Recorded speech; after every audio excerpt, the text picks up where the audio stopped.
Labor Day kasama ang karapatan ng mga manggagawa sa mga isinulong sa kampanya ng mga kandidato sa pagkasenador.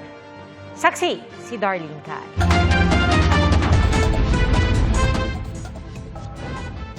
Scholarship para sa panganay ng bawat pamilya ang nais ni Ariel Querubin.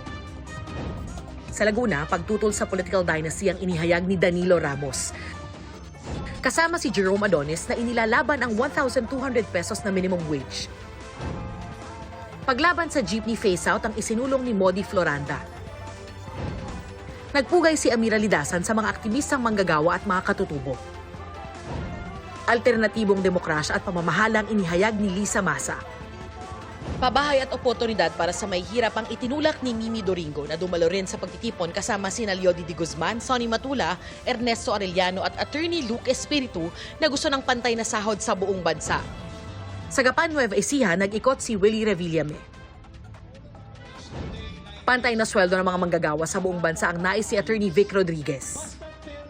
Paglalagay ng malasakit center sa private hospitals ang nais ni Dr. Richard Mata.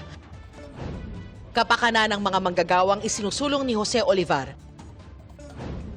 Si Tito Soto nagsalita sa isang pagtitipon sa Makati.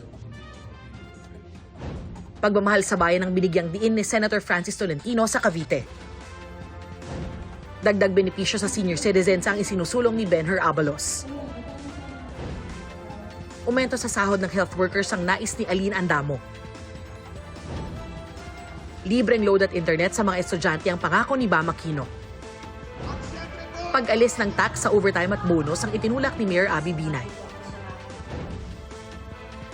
Mga taga-Rizal ang binisita ni Senator Bong Revilla. Nangako si Congressman Bonifacio Bosita na magiging boses ng manggagawang Pilipino. Umento sa sahod ang nais ni na Representatives Arlene Brosas at Franz Castro. Cultural preservation ang isa sa isinusulong ni Teddy Casino. Suporta sa mga kababaihan ang idiniin sa Cavite ni Senator Pia Cayetano. Ibinahagi ni Attorney Angelo de Alba ng advokasya para sa children with special needs at mga PWD. Agarang pagpasa ng panukala sa aumento sa sahod ang inihayag ni Senator Bongo. Kasama niya sa Bulacan sina Attorney J.V. Hinlo na pagbibigay ng trabaho ang idiniin. Nag-ikot din si Attorney Raul Lambino. Pagpapalakas sa pilgrimage tourism sa Quezon ang isinulong ni Senator Lito Lapid. Murang pagpapagamot sa may hirap ang advokasya ni Congressman Rodante Marcoleta. Bumisita sa Lingayen, Pangasinan si Heidi Mendoza. Nag-ikot sa ilang bayan sa Isabela at Nueva Vizcaya si Kiko Panglinan.